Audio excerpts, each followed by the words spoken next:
Good day mga kabersatil.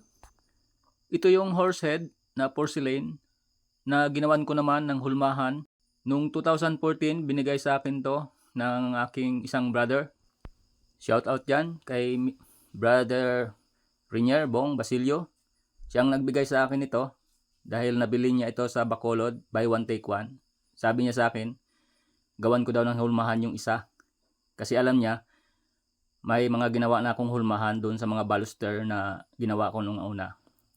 Kaso lang na problema ako dati nito dahil napakahirap gawa ng hulmahan ito dahil marami kang i-consider doon sa mga tabas dahil hindi ito mabubuksan.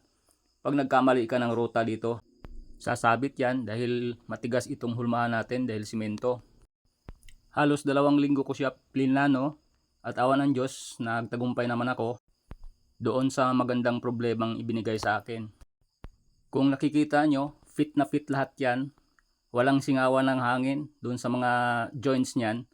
At may mga lock yan. Kung nakita nyo yung tinuturo ko kanina, may mga lock yun, may nakauka doon. Na hindi siya basta-basta lumilihis. Yan na yung mga simentong ulo ng kabayo na ginawa natin doon sa hulmahan na yon na ginawa natin. Yan sila, yung concrete na yan, yan yung resulta doon sa hulmahan.